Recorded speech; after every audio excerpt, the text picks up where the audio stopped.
ఆరాధన కొరకై మనం చూసుకుంటాం ఆదివారం లాగానే. తర్వాత కొద్దిమందికి వ్యక్తిగతంగా ఆరాధించడానికి సమయం ఇచ్చిన తర్వాత రెండవ వర్తమానం కలిగి ఉంటాం. దాంతో మనము ముగించుకుంటాం. సాధారణంగా మన సంఘములలో ఇదేదో పెద్ద పండగలాగా ఈరోజే ప్రభువు పుట్టాడు అని ఈ దినాన్ని మనమేమి ఇదొక పవిత్రమైన దినముగా మనమేమి ఎంచము. అదే సమయంలో అసలు ఈరోజు చర్చికే రాకూడదు, ఈరోజు పండగే చేసుకోకూడదు అనే గుంపు కూడా ఉన్నారు. ఏ రోజైనా మనం పండగ చేసుకోవచ్చు, దాంట్లో ఎటువంటి సందేహం ఏమీ లేదు. ఈరోజే ప్రత్యేకమని కాదు, ఈరోజు చేయకూడదని కూడా కాదు. వాళ్ళు ఎవరో చేశారు కదా అని మనం చేయకూడదు అనుకోవటానికి కూడా ఏం లేదు. మొత్తానికి ఈ దినము జ్ఞాపకం చేసుకుంటూ ఉన్నాం. యేసు ప్రభువారి యొక్క జన్మమును మనం జ్ఞాపకం చేసుకుంటూ ఉన్నాం. కాకపోతే ఈ జ్ఞాపకం చేసుకోవడంలో చాలా పెడధొరణులు క్రైస్తవ సమాజంలో బయలుదేరినాయి. ఎంత పెడధొరణులు అంటే ఇది వాక్య విరుద్ధము కదా అనేటువంటి అవగాహన కూడా రావట్లేదు. ఉదాహరణకి క్రిస్మస్ డ్యాన్సులు మొదలైనాయి. ఆరాధనలో డ్యాన్సులు ఎప్పటి నుంచి వచ్చాయి? ఆరాధనలో పాటలు ఉన్నాయి, ఆరాధనలో వాక్యం ఉంది, ఆరాధనలో ప్రార్థన ఉంది. ఆరాధనలో డ్యాన్సులు ఎప్పటి నుంచి వచ్చాయి? దావీదు ఎప్పుడో ఒక్కసారి అది ఆయన ప్రాక్టీస్ చేసి స్టెప్పులు నేర్చుకొని కొరియోగ్రాఫర్ను పెట్టుకొని ఇలా వెళ్తుంటే నాట్యం ఆడాడు ఆత్మచేత నింపబడి. కానీ నేటి దినాల్లో చక్కని సంఘాల వారు కూడా, వాక్యానుసారమైన సంఘాలు అనుకునే వారు కూడా పెట్టి, సరే ఏదో చిన్నపిల్లలు సండే స్కూల్ పిల్లలు ముద్దుగా ముచ్చటగా ఉన్నారు వేశారు అంటే సరే అది చూసి సంతోషించవచ్చు. కానీ యవనస్తులు వారిని చూపించుకోవటానికి, వారి సౌందర్యాన్ని చూపించుకోవడానికి, వారి దుస్తులు చూపించుకోవడానికి వేసే నాట్యాలు అవి అంటే ఆ నాట్యము ద్వారా మనం ఏం చెప్పడానికి ప్రయత్నం చేస్తున్నాం లోకానికి? ఏం చూడమని? ఆ నాట్యం చూస్తే యేసుప్రభు గుర్తొస్తాడా? ఆ నాట్యం చూస్తే ప్రభు గుర్తొస్తాడా? ప్రభు జన్మ గుర్తొస్తుందా? లేదు. కాబట్టి చాలా శాంటా క్లాజ్ కానీ ఇవేవి కూడా బైబిల్లో లేనటువంటివి. క్రిస్మస్ ట్రీ కానీ, మళ్ళీ దాన్ని సమర్థించుకోవడానికి యేసు ప్రభు సెలవులో వేడాడు, అదొక చెట్టు కాబట్టి ఇది కూడా చెట్టు. ఇవి వాక్యములో లేనటువంటివి, మనకు అవసరం లేనటువంటివి. అలా అని చెప్పి ఆ చేసే వాళ్ళంతా పాపులు అని కూడా మనం తీర్పు తీర్చంలే. కానీ బట్ వాక్యములో లేనివి మనకు అవసరం కూడా పెద్దగా ఏమీ లేదు. ఇది మనం గుర్తుపెట్టుకోవాలి. ఇంకొకటి నేను గమనిస్తున్నాను ఏంటంటే, మనం కొంచెం పక్కకు జరిగితే, అంటే ఏదైతే ట్రెడిషనల్ ఉందో దానికి కొంచెం మనం పక్కకు జరిగితే మన తర్వాత జనరేషన్స్ వాళ్ళు ఇంకా ఎక్కువ జరిగిపోతున్నారు. అర్థమవుతుందా నేను చెప్పేది? ఇప్పుడు మనం కానీ మనం కూడా చేసుకుందాం పట్టండి అని కొంచెం మనం గ్యాప్ ఇస్తే నెక్స్ట్ జనరేషన్ వాళ్ళు దాన్ని ఇంకా ఎక్కువ చేస్తున్నారు. కాబట్టి దేవుడు తన యొక్క పిల్లల్ని తన యొక్క కృపలో భద్రపరిచి ఈ విధంగా బైబిల్కు సంబంధము లేనటువంటి వాటి నుండి, నిజమైన క్రిస్మస్కు సంబంధము లేని వాటి నుండి ప్రభు మనల్ని విడిపించాలనేది, ప్రభు మనల్ని అలా దూరంగా ఉంచాలనేది, ఇప్పుడు ఎలా ఉన్నామో ఇక ముందు కూడా అలానే కొనసాగాల, అందరితో కలిసిపోయి మనం కూడా వాళ్ళలో ఒకలాగా అవ్వకూడదనేదే మన యొక్క ప్రార్థన. కాబట్టి క్రైస్తవ క్రిస్మస్ ఆరాధనలో ఆగిపోయారు ప్రజలు. మనం కూడా ఆగిపోయాం. ఎక్కడ ఆగిపోయాం? గొల్లలు, జ్ఞానులు,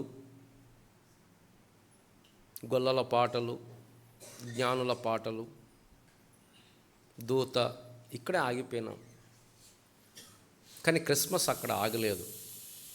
అది కేవలం అప్పుడు జరిగినటువంటి కొద్ది సంఘటనలు మాత్రమే అక్కడ మన కొరకు రాయబడుతూ వచ్చాయి.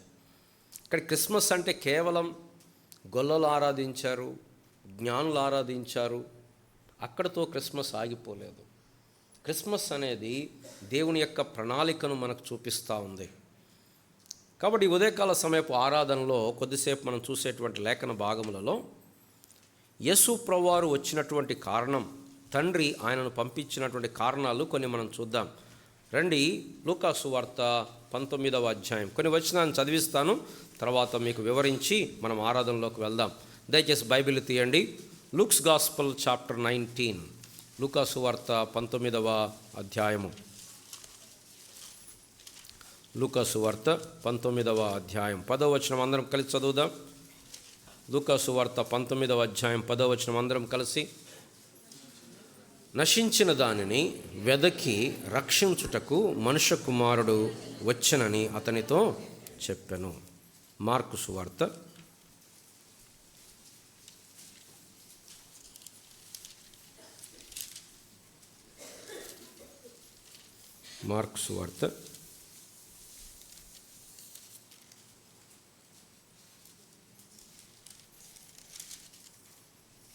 10వ అధ్యాయం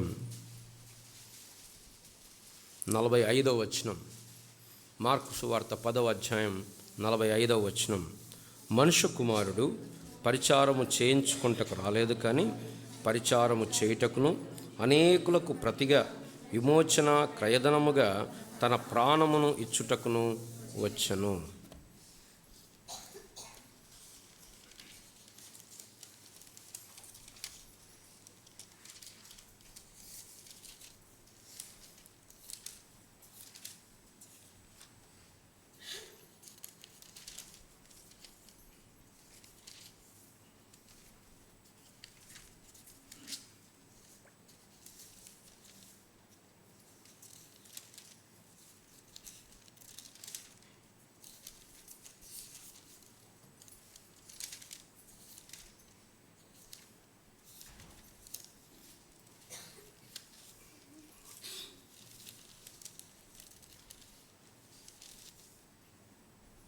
మత్తయి సువార్త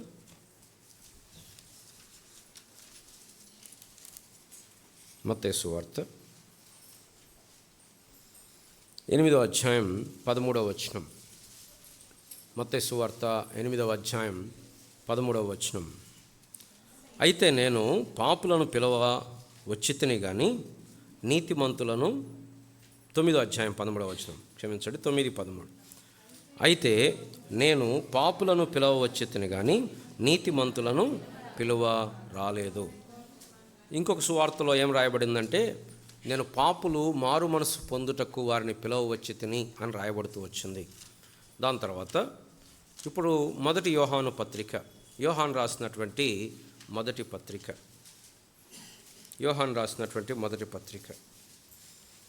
3వ అధ్యాయము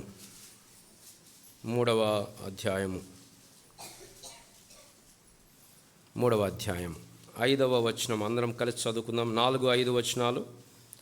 పాపము చేయు ప్రతివాడును ఆజ్ఞను అతిక్రమించును, ఆజ్ఞాతిక్రమమే పాపము. పాపములను తీసివేయుటకై ఆయన ప్రత్యక్షమాయనని మీకు తెలియను, ఆయన యందు పాపమేమియూ లేదు. చాలమ్మా. 8వ వచనం. అపవాది మొదటి నుండి పాపము చేయుచున్నాడు గనుక పాపము చేయువాడు అపవాది సంబంధి. అపవాది యొక్క క్రియలను లయపరచుటకే దేవుని కుమారుడు ప్రత్యక్షమాయను. 4వ అధ్యాయం, యోహాను రాసిన మొదటి పత్రిక 4వ అధ్యాయం 9వ వచనం. మనము ఆయన ద్వారా జీవించున్నట్లు దేవుడు తన అద్వితీయ కుమారుని లోకములోనికి పంపెను. దీని వలన దేవుడు మన యందు ఉంచిన ప్రేమ ప్రత్యక్షపరచబడెను. 10వ వచనం కూడా, మనము దేవుని ప్రేమించితిమని కాదు, తానే మనల్ని ప్రేమించి మన పాపములకు ప్రాయశ్చిత్తమైండుటకు తన కుమారుని పంపెను. 14వ వచనం. మరియు తండ్రి తన కుమారుని లోకరక్షకుడుగా ఉండుటకు పంపి ఉండుట మేము చూచి సాక్ష్యమిచ్చుచున్నాము. ఇక్కడ మనం చాలా కారణాలు చదివాం. మొట్టమొదట మనం ఏం చదివాం? నశించిన దానిని వెదకి రక్షించుటకు మనుష్య కుమారుడు ఈ లోకంలోనికి వచ్చెను. రెండవది ఏం చదివాం? అనేకులకు ప్రతిగా ప్రాణ విమోచన క్రయధనముగా తన ప్రాణం అర్పించుటకు ఆయన వచ్చెను. దాని తర్వాత మనం చదివాం, ఆయన నీతిమంతులను పిలవరాలేదు కానీ పాపులను మారు మనసు పొందుటకు పిలువ వచ్చెను అనేటువంటి మాట చదివాం సువార్తలలో. యోహాను పత్రికలో 5 ప్రాముఖ్యమైన కారణాలు ఆయన చెప్తూ ఉన్నాడు. మొట్టమొదట అన్నాడు, పాపములను తీసివేయుటకు ఆయన ప్రత్యక్షమాయను. దాని తర్వాత అన్నాడు, అపవాది క్రియలను లయము చేయుటకు ఆయన ప్రత్యక్షమాయను అన్నాడు. దాని తర్వాత తండ్రి ఎందుకు పంపించాడో 3 కారణాలు 4వ అధ్యాయంలో చెప్తున్నాడు. మొట్టమొదటి అన్నాడు, మనము ఆయన ద్వారా జీవించున్నట్లు. మనము ఆయన ద్వారా జీవించినట్లు. దాని తర్వాత కారణం రాయబడింది, మన పాపములకు ప్రాయశ్చిత్తమై ఉండుటకు. దాని తర్వాత అంటున్నాడు, లోకరక్షకుడుగా ఉండుటకు తండ్రి ఆయనను పంపాడు. కాబట్టి క్రిస్మస్ అనేటువంటి సందర్భం మనం ఆలోచించినప్పుడు యేసు ప్రభువారు ఈ లోకంలోనికి ఎందుకు వచ్చాడు అనేది మనం చూస్తే చాలా కారణాలు మనకు కనపడతాయి. మనం అన్నీ ధ్యానించాలంటే చాలా సమయం పడుతుంది, కానీ కొన్ని మనం ధ్యానించడానికి ప్రయత్నం చేద్దాం. ప్రియులారా, యేసు ప్రభువారి యొక్క జన్మము వెనకాల ఉన్న ప్రాముఖ్యమైన కారణం ఏంటి అంటే, పాపములను తీసివేయుటకు ఆయన ప్రత్యక్షమాయను. యేసు అనేటువంటి మాటకి అర్థం ఏంటంటే, రండి మత్తయి సువార్త మొదటి అధ్యాయము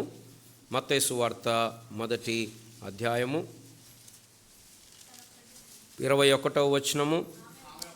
ఆమె ఒక కుమారుని కనును, తన ప్రజలను వారి పాపముల నుండి ఆయనే రక్షించును గనుక యేసు అను పేరు పెట్టు. యేసు ప్రభువారు ఈ లోకంలోనికి వచ్చిన ప్రాముఖ్యమైన ఉద్దేశం నిజమే. యేసు ప్రభువారు ఈ లోకంలో అనేకులను స్వస్థపరిచాడు. నిజమే, యేసు ప్రభువారు ఈ లోకంలో అద్భుతాలు చేశాడు.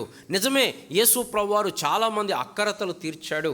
నిజమే, కానీ ఆయన వచ్చిన ఉద్దేశము ఆయన పేరులోనే ఉంది. ఆయన వచ్చిన ఉద్దేశం ఆయన పేరులోనే ఉంది. ఏంటా ఉద్దేశం అంటే, తన ప్రజలను వారి పాపముల నుండి రక్షించాలి అనేది ఆయన ఉద్దేశం. ఎందుకు పాపము నుండి రక్షించాలి? పాపం అనేది ప్రమాదకరమైనది. పాపము వలన వచ్చు జీతము మరణము. ఆదాముతో దేవుడు చెప్పాడు, ఆదామా, ఆ పండు తినుదినమున నిశ్చయముగా, ఎటువంటి సందేహం లేదు, అయితదో చచ్చిపోవచ్చేమో కాదు, నిశ్చయముగా నీవు చచ్చదవు. కానీ పాపం ఏం తీసుకొచ్చిందంటే మరణమును తీసుకొచ్చింది. మరణం అంటే ఏంటి? సెపరేషన్. మరణించిన వారితో మనం మాట్లాడితే వింటారా? వినరు. మరణించిన వారికి చికెన్ బిర్యానీ పెట్టినా ఏం పెట్టినా అబ్బా బాగుంది అని వాళ్ళు ఏమనరు. కారణం వారికి సెపరేషన్, విడిపోయారు. అలాగే దేవుని దృష్టిలో మానవుడు చనిపోయాడు. అందుకోసం ఎఫెసీ పత్రికలో పౌలు గారు చెప్తాడు, మన అపరాధముల చేతను పాపముల చేతను మనము చచ్చిన వారమై ఉండగా, we were dead in sins and trespasses. మనం పాపం అనేది మన లోపల మరణాన్ని తీసుకొచ్చింది. ప్రజలు అనుకుంటున్నారు కదా, మేము బ్రతికున్నాం, మేము జీవిస్తున్నాం అనుకున్నాం. ఏ జీవం ఉంది? మామూలు భౌతికమైన జీవం ఉంది, కానీ ఏ జీవము లేదు? ఆత్మీయమైన జీవము లేదు. ఎఫ్సి పత్రిక 4వ అధ్యాయం 17-18 వచనాల్లో, కాబట్టి అన్యజనులు నడుచుకున్నట్లు మీరిక మీద నడుచుకొనవలదని ప్రభువునందు సాక్ష్యం ఇస్తున్నాను. ఎట్లా నడుచుకుంటారు అన్యజనులు? వారైతే అంధకారమైన మనస్సు గలవ, దేవుని నుంచి వేరైన వారు, వారి మనస్సు ఎలాంటిదంటే అంధకారమయం. ఇంగ్లీష్లో ఏముందంటే డార్క్ అండ్ మైండ్. వారి మనస్సు అంటే వారి ఆలోచనలు ఎక్కడి నుంచి వస్తాయో, వారి తలంపులు ఎక్కడి నుంచి వస్తాయో అదేమైపోయింది? చీకటిమయం అయిపోయింది. చీకట్లోంచి ఏమొస్తాయి? చీకటి ఆలోచనలే వస్తాయి. కాబట్టి దేవుడి నుంచి వేరైన వారి లక్షణం ఏంటంటే వారు అంధకారంలో ఉన్నారు, వారు చీకట్లో ఉన్నారు. అందుకోసం పేతురు గారు రాస్తూ అంటాడు, ఏమంటాడు? చీకటిలో నుండి ఆశ్చర్యకరమైన తన వెలుగులోనికి మిమ్మల్ని పిలిచిన వాని గుణాతిశయములను ప్రచురము చేయ నిమిత్తము. ఎఫెసీ పత్రికలోనే 5వ అధ్యాయంలో రాయబడుతూ వచ్చింది, ఏమని? పూర్వమందు మీరు చీకటి అయి ఉంటిరి, ఇప్పుడు క్రీస్తు ప్రభువునందు వెలుగై ఉన్నారు. మీరు చీకటిలో ఉండడం కాదు, చీకటి అయి ఉంటిరి. కొలసీ పత్రికలో పౌలు గారు అంటాడు, ఆయన మనలను అంధకార సంబంధమైన అధికారములో నుండి విడుదల చేసి తాను ప్రేమించిన తన కుమారుని యొక్క రాజ్య నివాసులనుగా చేసెను. అంధకార సంబంధమైన అధికారం, అంధకారంలో ఉన్నాం, అంధకారమును అధికారంలో ఉన్నాం. మనమే ఉండి చీకటి అయిపోయాం. యోహాను రాసిన సువార్త 3వ అధ్యాయంలో అంటాడు, ప్రజలు వెలుగును ప్రేమింపక వెలుగును ద్వేషిస్తూ వచ్చారు, చీకటిని ప్రేమిస్తూ వచ్చారు.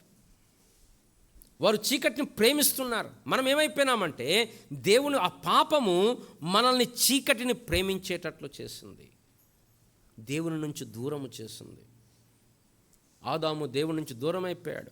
దేవుడు వెళ్ళగొట్టాడు ఆదాముని. ఆ ఏదెను తోట నుండి తన సన్నిధికి రాకుండా వెళ్ళగొట్టాడు దేవుడు. కానీ దేవుని స్తోత్రం, దేవుడు అలా వదిలేయలేదు. God didn't abandon us. మీ బ్రతుకు మీరు బ్రతకండి, నాకు సంబంధం లేదు అని వదిలేయలేదు దేవుడు. ఆ మహా కనికరం కలిగిన దేవుడు, ఆ కృప కలిగినటువంటి దేవుడు ఏం చేశాడు అంటే, ఈ పాపముల యొక్క ప్రక్షాళన కొరకు, పాపము యొక్క ప్రాయశ్చిత్తము కొరకు, పాప పరిహారము కొరకు, పాప క్షమాపణ కొరకు దేవుడు ఒక బృహత్తరమైన ప్రణాళిక మానవుణ్ణి చేయకముందే కలిగి ఉన్నాడు. రండి, ప్రకటన గ్రంథం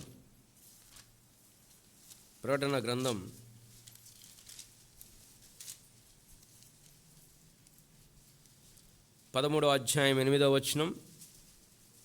ప్రకటన గ్రంథం 13:8. భూనివాసులందరూ అనగా జగదుత్పత్తి మొదలుకొని వధింపబడి ఉన్న గొర్రెపిల్ల యొక్క జీవ గ్రంథమందు ఎవరి పేరు అక్కడ ఆ మాట గమనించండి. జగదుత్పత్తి మొదలుకొని వధింపబడి ఉన్న గొర్రెపిల్ల యొక్క జీవ గ్రంథము. గొర్రెపిల్ల జగదుత్పత్తికి ముందే దేవుడు నియమించాడు. ఆదాము పాపము చేసినప్పుడు దేవుడు అప్పటికప్పుడు కూర్చొని తండ్రి, కుమార, పరిశుద్ధాత్మ దేవుడు ఏమి చేయాలి అని ఆలోచించలేదు. ఈ సృష్టికి ముందే దేవుడు తన యొక్క మహత్తరమైనటువంటి great canvas of salvation he has painted it. దేవుడు సిద్ధపరిచినటువంటి రక్షణ. అందుకోసం ఆదికాండం 3:15 వచనంలో, నీ సంతానమునకు స్త్రీ సంతానమునకును వైరము కలగజేసెదను, నీవు తన మడిమను పట్టుకొనును, అది నీ తలను చిదుగద్రొక్కును అని రాయబడుతూ వచ్చింది. కాబట్టి ఈ దేవుని యొక్క గొప్ప ప్రణాళిక ఏంటంటే పాపములను తీసివేయాలి. కాకపోతే ఒకవేళ మనలాంటి వాళ్ళు ఉంటే, ఆదాము ఒకవేళ పొద్దున పాపం చేస్తే సాయంకాలం కల్లా యేసుప్రభుని పంపించే వాళ్ళం. పోనాయన ముందే గుట్టిగా అంత ఎందుకు ఎంతగానమని. కానీ దేవుడు తన మహత్తరమైన ప్రణాళికలో, తన సావరెన్ విల్లో ఆయన 4000 సంవత్సరాలు ఆగాడు. ఆయన ఆలస్యం చేయలేదు, ఆయన ముందు రాలేదు.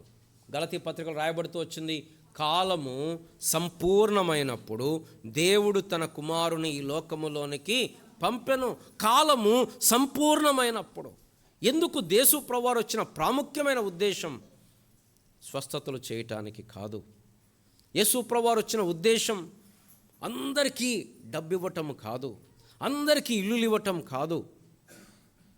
ఆయన వచ్చింది ఎందుకు అంటే తన ప్రజలను వారి పాపముల నుండి విడిపించుటకు, రక్షించుటకు. ఇంకా స్ట్రాంగ్ పదం వాడుతున్నాడు, పాపములను తీసివేయటానికి. అంటే పాపం తీసివేయటం అంటే అర్థం ఏంటి? పాపము వలన వచ్చేటువంటి జీతమైనటువంటి మరణమును తీసివేయటానికి, పాపం వలన వచ్చేటువంటి శిక్షను తీసివేయటానికి మన ప్రభువు లోకానికి వచ్చాడు. పిల్లరా, యేసు ప్రభువారు ఈ గొప్ప ఉద్దేశంతో వచ్చాడు. చాలామంది ఏమనుకుంటున్నారంటే అదే పాపములో కొనసాగుతూ పాపములోనే ఉంటూ మేము క్రైస్తవులము అనుకుంటున్నారు. ఎందరో ఆయన అంగీకరిస్తే వారి పాపములు క్షమించబడతాయి, వారి పాప శిక్ష తొలగించబడతా ఉంది. దాన్నే ఏమంటున్నాం? రక్షణ అంటున్నాం. ఏంటి రక్షణ అంటే? పాపము యొక్క శిక్ష నుండి తొలగించబడి, మరణములో నుండి బ్రతికించబడి, యేసు ప్రభువారి యొక్క జీవము మనలోకి రావటం కదా. ఇప్పుడు ఏం చదివాం? మనం ఎక్కడో ఆగిపోయాం, నేను ఎటో వెళ్ళిపోయాను. ఎఫెసీ 4:18 ఉన్నాం. ఏం చదువుతున్నాం? వారైతే అంధకారమైన మనస్సు గలవారై తమ హృదయ కాఠిన్యము వలన. అక్కడ ఆగండమ్మ. పాపం ఏం చేస్తుందంటే హృదయాన్ని కఠినపరుస్తుంది. హెబ్రీ పత్రికలో కూడా ఆ గ్రంథకర్త అంటాడు, పాపం వలన కలుగు భ్రమ చేత మీ హృదయములను, చూడండి హెబ్రీ పత్రిక 3వ అధ్యాయం, హెబ్రీ పత్రిక 3వ అధ్యాయం 13-15 వచనాలు. నేడాయన మీరు శబ్దము వినిన ఎడల కోపం పుట్టించినప్పటి వలె మీ హృదయములను కఠినపరచుకొనకూడని ఆయన చెప్పాను. గనుక పాపము వలన కలుగు భ్రమ చేత మీలో ఎవడునూ కఠినపరచబడకుండా. పాపం ఏం చేస్తుందంటే భ్రమ పుట్టించి మన హృదయాన్ని కఠినపరుస్తుంది. పిల్లలు చూడండి, నేటి దినాల్లో మన హృదయాలు ఏమైపోయినాయి? కఠినమైపోయినాయి కదా. ఎవరైనా ఒక ఇద్దరు కొట్టుకుంటున్నారు, లేకపోతే కత్తితో పొడుస్తున్నారు, ఆపుదామా, ప్రయత్నం చేద్దామని ఎవరు చూడట్లా. ఏం చేస్తున్నారు ఇప్పుడు? ఫోటో తీసుకుంటున్నారు, వీడియో తీసుకుంటున్నారు. యాక్సిడెంట్ అయింది, వాళ్ళు పడున్నారు, రక్తాలు గారుతున్నాయి, వాళ్ళని హాస్పిటల్కి తీసుకెళ్ళాలా, ఎట్లా చేద్దాం, 108కి ఫోన్ చేద్దామా ఆలోచించట్లే. ఏం చేస్తున్నారు? ముందు వీడియో తీస్తున్నారు. ఒరే నన్ను కాపాడండి రా అంటే వీడియో తీస్తున్నారు. ఏమైపోయినా హృదయాలు కఠినమైపోయినాయి. ఆ జాలి, కనికరము, ఆ సెన్సిటివిటీ కారణం పాపము చేత మన మనస్సులు అంధకారమయమైనాయి. పాపము చేత మన హృదయాలు గట్టిగా అయిపోయినాయి. దేవుని స్వరము లోపలికి రావట్లేదు, కఠినమైపోయినాయి. ఇంకా తర్వాతమ్మా, తమలో ఉన్న అజ్ఞానం, ఇగ్నోరెన్స్, జ్ఞానము లేనటువంటి తనం చేత దేవుని వలన, ఆ పాయింట్ గురించి మనం ఇక్కడికి వచ్చాం. దేవుని వలన కలుగు జీవములో నుండి ఆదాములో పాపము చేసినప్పుడు భౌతికమైన జీవముంది, ఫిజికల్ లైఫ్ ఉంది. కానీ దేవుడు ఆత్మీయమైనటువంటి జీవం ఇస్తాడు. దేవునిలో జీవం ఉంది. ఈ 1 యోహాను పత్రిక అంతట్లో ఆయన ఏం రాస్తున్నాడంటే, జీవము, ఆ నిత్య జీవమును మేము చూచితిమి. ఆ ఏది మేము ధ్యానించి చూచితిమో, ఏది తాకి చూచితిమో, కనుగొంటిమో దానిని మీకు తెలియబరుచున్నాము. చూడండి, ఆ జీవము ప్రత్యక్షమాయను. రండి, యోహాను రాసిన 1 పత్రిక 1 అధ్యాయము 2వ వచనం. ఆ జీవము ప్రత్యక్షమాయను, తండ్రి యొద్ద ఉండి మాకు ప్రత్యక్షమైన ఆ నిత్య జీవమును మేము చూచి ఆ జీవమును గూర్చి సాక్ష్యమిచ్చుచు. 4వ అధ్యాయము 5వ అధ్యాయము 11వ వచనము. ఆ సాక్ష్యం ఏమనగా, దేవుడు మనకు నిత్య జీవమును దయచేసెను. ఈ జీవము ఆయన ఎవరి యందు జీవమున్నది? యేసు ప్రభువారిలో జీవమున్నది. యేసు ప్రభువారిలో జీవమున్నది. మనం మరణములో ఉన్నాం, మనలో జీవము లేదు. యేసు ప్రభువారు ఈ లోకానికి వచ్చాడు. ఏం తీసుకొచ్చాడు? జీవం. ఆయనే జీవము. రండి, యోహాను సువార్త 1 అధ్యాయం. యోహాను సువార్త 1 అధ్యాయం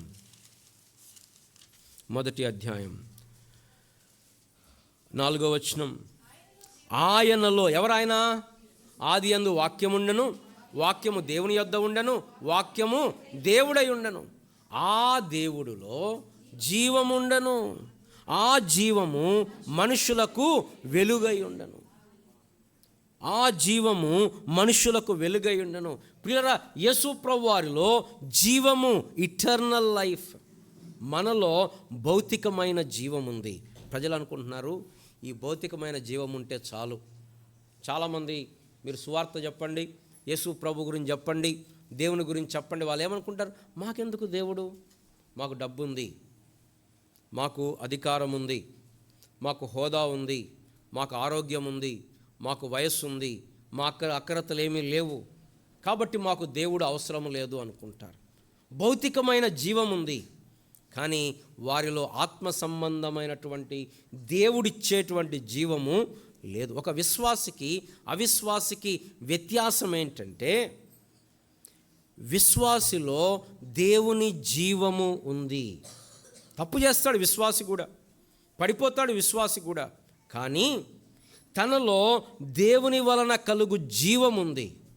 ఒక అవిశ్వాసిలో దేవుని వలన కలిగేటువంటి జీవము లేదు. కారణం, మరణములో ఉన్నాడు. మనం కూడా ఆ మరణములో ఉండగా ఆయన మనల్ని క్రీస్తుతో కూడా బ్రతికించాడు. ఎలా బ్రతికించాడు? ఆయన మరణము ద్వారా మనల్ని బ్రతికించాడు. యేసుక్రీస్తు జన్మములో ప్రాముఖ్యమైన సత్యం ఏంటంటే శరీర ధారణ, ఇన్కార్నేషన్. ఆయన సశరీరుడుగా ప్రత్యక్షమాయను. మనం గత చాలా వారాలుగా ఆరాధన వర్తమానంలో మనం ధ్యానం చేస్తూ ఉన్నాం. యేసు ప్రభువారు ఆత్మరూపి అయిన దేవుడు. ఆది యందు వాక్యముండెను, వాక్యము దేవుని యొద్ద ఉండెను, వాక్యము దేవుడై ఉండెను. ఆ వాక్యము ఏది? ఆది నుండి ఉన్న వాక్యం. కొంతమంది అంటుంటారు యేసుక్రీస్తు ప్రభువారు 2000 సంవత్సరాల క్రితం పుట్టాడు, ఆయన దేవుడు ఎట్లా అవుతాడు అంటాడు. ఆయన పుట్టటము కాదు, ఆయన ఆల్రెడీ ఉన్నవాడు. శరీరధారి అయి మన శరీరము దాల్చుకొని దేవుడు అలానే ఉండి దానికి మానవత్వాన్ని యాడ్ చేసుకుని 100% మానవుడు, మిక్స్ కాదు, బ్లెండ్ కాదు, దేవుడు మానవుడు కలిపితే కొత్తది కాదు, దేవత్వం అలానే ఉండి దానికి మన మనుషత్వం యాడ్ అయ్యి 100% దేవుడు, 100% మానవుడు. ఎందుకు దేవుడు? ఆయన పరిశుద్ధుడు. ఎందుకు మానవుడు? మన తరపున ప్రతినిధిగా, మన బదులు, మన స్థానములో, మన పక్షమున మరణించి మన పక్షమున ప్రాయశ్చిత్తము చేయాలి అంటే మన వంటి వాడు కావాలి. చార్ల్స్ స్పర్జన్ గారు అంటాడు, క్రిస్మస్ అనగా మానవులను సృజించిన దేవుడు తనకు తానే మానవుడయ్యాడు. మానవులను చేసిన దేవుడు తనకు తానే మానవుడైపోయాడు. ఇది చాలా కష్టమైనటువంటి సంగతి. ఎంతకాలం ఈ శరీరం, ఎంతకాలం యేసు ప్రభువారికి 33.5 ఏళ్ళు మాత్రమే కాదు. మీరు తర్వాత చూస్తే యేసు ప్రభువారు చనిపోయి తిరిగి లేచిన తర్వాత అంటాడు, నా చేతులు చూడండి, తోమా నా చేతుల్లో గాయాల్లో వేలు పెట్టు, తోమా నా కాళ్ళలో గాయాల్లో వేలు పెట్టు. ఆయన ఆ యొక్క ఆరోహణం అయ్యే ముందు ఆయన ఆ యొక్క రొట్టెను తిన్నాడు, చేపలు భుజించాడు. అంటే ఏముంది? ఆయనకి దేహం ఉంది, శరీరం ఉంది. వారితో చెప్పాడు, నేను మరలా తండ్రి రాజ్యంలో ద్రాక్షారసం త్రాగు వరకు నేను మరలా దీన్ని త్రాగను అన్నాడు. అంటే ఏంటి? యేసు ప్రభువారు శరీరాన్ని ధరించుకోవటం ఇది కొద్ది రోజులకో 33.5 సంవత్సరాలకో కాదు, ఇది ఇటర్నిటీ. క్రిస్మస్ అనేది ఎందుకంత గొప్ప అకేషన్ అంటే ఆత్మరూపి అయిన దేవుడు మానవ శరీరమును కలుపుకున్నాడు. ఎందుకంటే so that he may represent us కదా. హెబ్రీ పత్రికలో మనం చదివాం గతంలో కూడా. రండి, హెబ్రీ పత్రిక 2వ అధ్యాయం 14వ వచనం.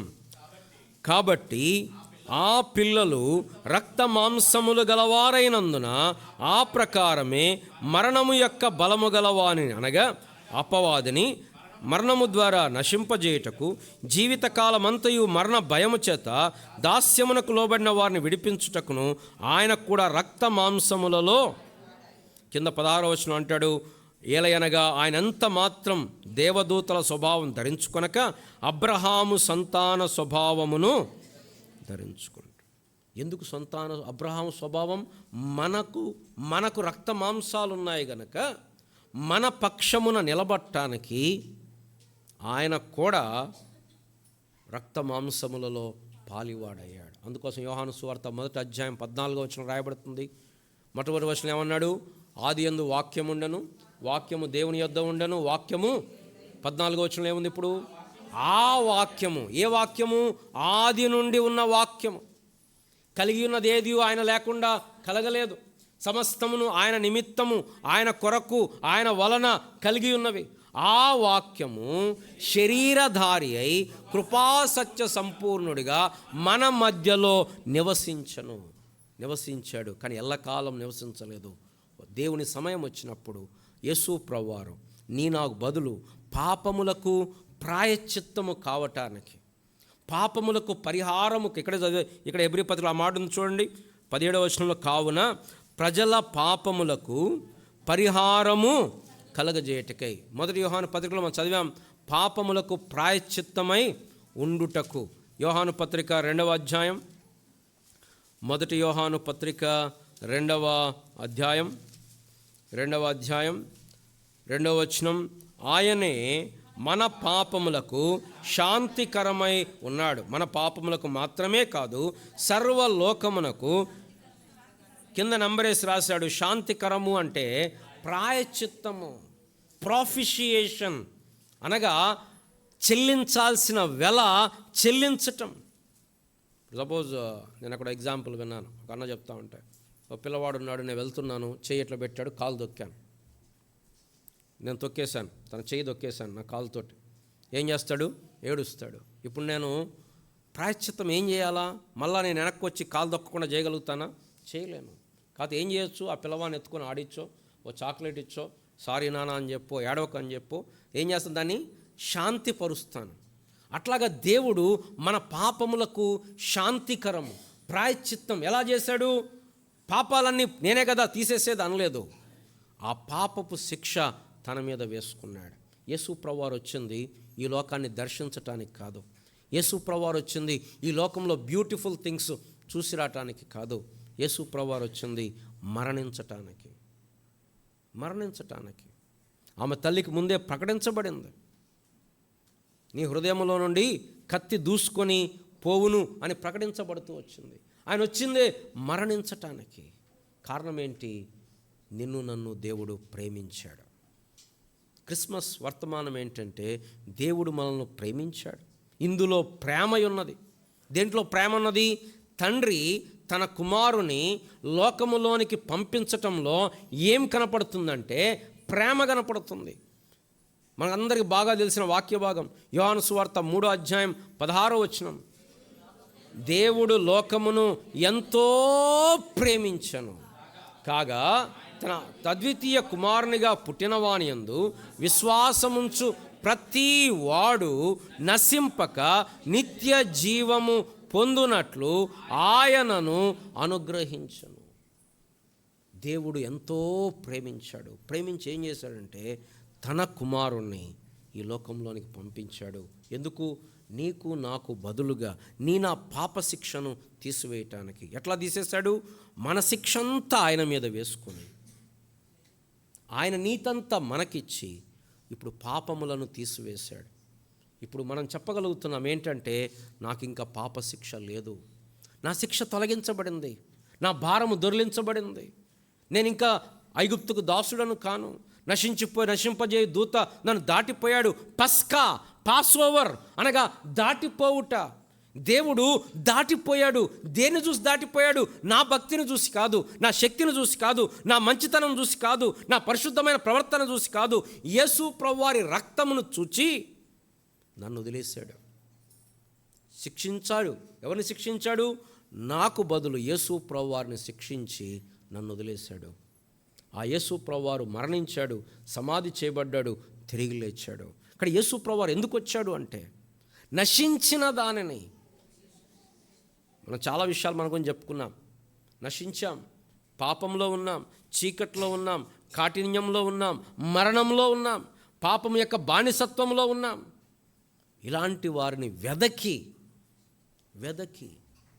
ఎవరు అడిగారు యేసు ప్రభువారిని, దేవుణ్ణి నీ కుమారుని పంపియ్యా అని? అయ్యా, నీ కుమారుని పంపించకపోతే రక్షణ కార్యం జరగదు, కాబట్టి దయచేసి మా యందు దయించి, మా మానవుల మీద దయించి నీ కుమారుని పంపించని ఆదాం అడిగాడా? ఆదాం అడగలే. ఆదాం పారిపోయాడు దేవుని దగ్గర నుంచి. పాపం చేసిన తర్వాత ఆ పాపం ఏం చేసిందంటే ఆదాము మనస్సును అంధకారమయం చేసింది. ఆదామా ఎక్కడున్నావంటే నేను దాక్కున్నాను, నేను పండు తిన్నానని చెప్పట్లా, నేను దాక్కున్నాను, నాకు భయమేస్తుంది. ఎందుకు ఆదామా నేను తినొద్దన పండు తిన్నావా అని దేవుడు అడిగితే అంటాడు నేను తిన్నాను అనడు. ఏమంటాడు? నాతో ఉండుటకు నీవు నాకు ఇచ్చిన స్త్రీ నాకు ఇయ్యగా నేను. అక్కడి నుంచి స్టార్ట్ అయింది బ్లేమ్ గేమ్. నేను తిన్నాను అనట్లా. పాపం ఏం చేస్తుందంటే పాపము ఆటోమేటిక్గా మనం కప్పుకోవడానికి ప్రయత్నం చేస్తాం. ఇది తప్పు అని ఒప్పుకోం మనం. ఈ పాపం వలన వచ్చే మరణమును యేసు ప్రభువారు సహించాడు. ఆయనలో ఏముంది? జీవం ఉంది. సిలువలో ఆయన ఏమయ్యాడు? మరణించాడు. మీకు అర్థమవుతుందా? జీవము మరణించింది. Life died on the cross.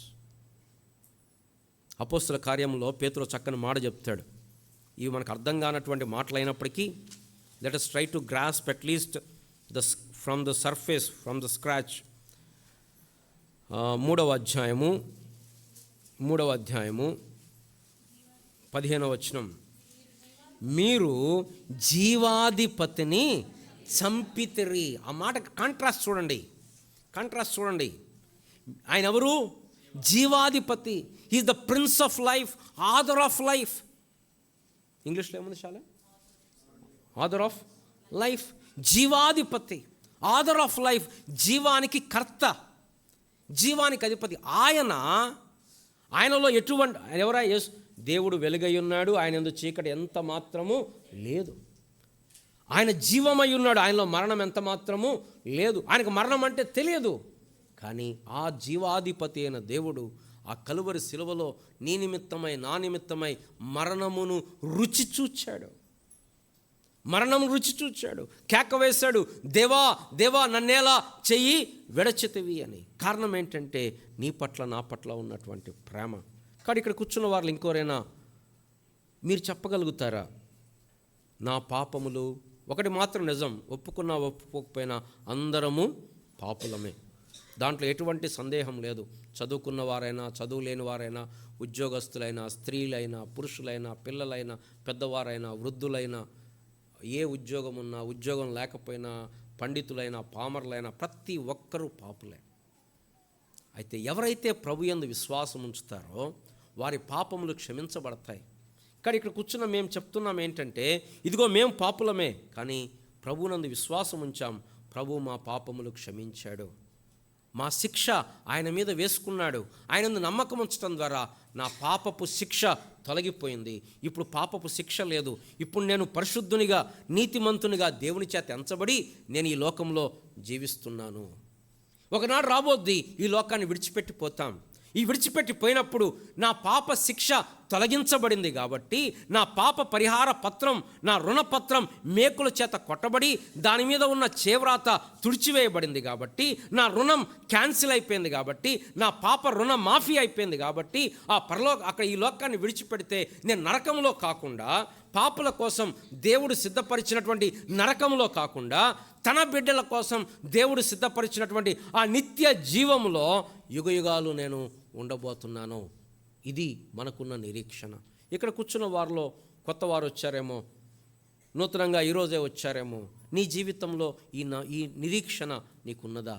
లేకపోతే నువ్వేం చేయొచ్చు అంటే, యేసు ప్రభు దగ్గర, ప్రభువా నిజంగా నేను పాపిని, నువ్వు నా కొరకు చనిపోయినావు, నేను నమ్ముతున్నాను ప్రభు అని ప్రభు దగ్గరకు రా. ప్రభు నిన్ను కనికరిస్తాడు. ప్రభు అన్నాడు, నా దగ్గరకు వచ్చేవాడిని ఎవరైనా సరే నేను ఎంత మాత్రమును త్రోసివే. ఆయన వచ్చింది పాపాలు తీసివేయటానికైతే, ఆయన వస్తే వచ్చాడు, నాకెందుకు, నేను పాపంలోనే ఉంటాను అంటే హౌ టెరబుల్ ఇట్ ఈస్. దేవాది దేవుడు, సృష్టికర్త అయిన దేవుడు తన మహిమను విడిచి, పరమును విడిచి, తన దూతలను విడిచి, ఘనతను విడిచి, శరీర రూపం దాల్చుకొని మనుషుల పోలికగా పుట్టి దాసుని స్వరూపం ధరించుకొని తన్ను తానే రిక్తునిగా చేసుకొని ఈ పాపిని విడిపించాలని, ఈ పాపములు తొలగించాలని ఆయన వచ్చి ఆయన ఈ లోకంలో పుట్టి 30 సంవత్సరాలు, ఒకరోజు కాదు, 2 రోజులు కాదు, 33.5 సంవత్సరాలు ఆయన ఈ లోకంలో జీవించి నీనావలే శోధనలు అనుభవించి, నీనావలే నిందలు అనుభవించి, అవమానములు అనుభవించి, నీకు బదులు నాకు బదులు మరణించి సమాధి చేయబడి తిరిగి లేచి పరమునకెళ్ళి నీ గురించి నా గురించి విజ్ఞాపన చేస్తుంటే ఆయన ఏమన్నా చేసుకొని నాకేం సంబంధం, నేను నా జీవితం జీవిస్తాను అంటే హౌ డిఫైయింగ్ వీఆర్. మనం ఎంత దౌర్భాగ్యులం అంటే, బ్రో నువ్వేమన్నా చేసుకో, నేను మాత్రం నా జీవితంలో ఉంటాను, నేను నమ్మను, నేను నాకేం పాపశిక్ష పోవాల్సిన పని లేదు అని మనం చెప్తున్నట్టే లెక్క. ఇంత చేసిన తర్వాత, దేవుడు ఇంత చేసిన తర్వాత నాకు వద్దులే అని సింపుల్గా, అది ఆప్షన్ కాదు, అది దర్ ఇస్ కాన్సిక్వెన్స్. మీరు జీవాధిపతిని చంపితిరి, దేవుడు ఆయన మృతుల నుండి లేపెను. పిల్లరా, క్రిస్మస్ అనేది మన యొక్క పాప క్షమాపణ జన్మించిన రోజు, మన జీవము ఈ లోకమునకు వచ్చినటువంటి రోజు. ఆయనలో జీవం ఉంది. ఆ జీవము నీకు నాకు ఇవ్వాలని, ఆ జీవము ప్రతి మనుషుని వెలిగించుచుంది. జీవము వెలుగై ఉండను, ప్రతి మనుషుని వెలిగించుచున్నది. ఒకవేళ ఇంకా ఆ జీవం పొందకపోతే ప్రభు దగ్గరకు రా, ప్రభుని అడుగు, ప్రభు బ్రతిమలాడు ప్రభుని. ప్రభు నిన్ను బ్రతిమలాడుతున్నాడు నేను అంటలా, ఆయన ఆల్రెడీ ప్రాణం పెట్టాడు నీ కొరకు. నువ్వు ఆయన బ్రతిమలాడు, ప్రభువా నువ్వు గనక నన్ను దర్శించకపోతే నా జీవితం వ్యర్థం, ప్రభువా నన్ను కనికరించు. యేసు ప్రభు వెళ్తుంటే వాళ్ళు కేకలు పెట్టారు, దావీదు కుమారుడా మమ్మల్ని కనికరించు, కరుణించు అని కేకలు వేశారు. ఆ కేకలు వేసిన వారు ఎవరిని ఆయన డిసప్పాయింట్ చేయలేదు.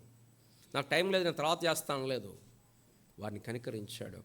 ఎవరైతే రక్షణ పొందారో, మారు మనసు పొందారో, మన ప్రభు ఇంత గొప్ప కార్యం చేసినప్పుడు దాన్ని మరలా మనం జ్ఞాపకం చేసి, ఒకవేళ యేసు ప్రభు ఈ లోకానికి రాకుండా ఉంటే మన పరిస్థితి ఏంటి? మనం కూడా లోకస్తుల్లాగానే మరణించే వాళ్ళం, యుగయుగాలు అగ్నిగుండంలో ఉండేవాళ్ళం. ఈ లోకంలో మన జీవితం కూడా అంధకారమయం, నిరీక్షణ లేని జీవితం, దేవుడు లేని జీవితం. మనం ఇప్పుడే చదివాం, ఏం రాయబడింది?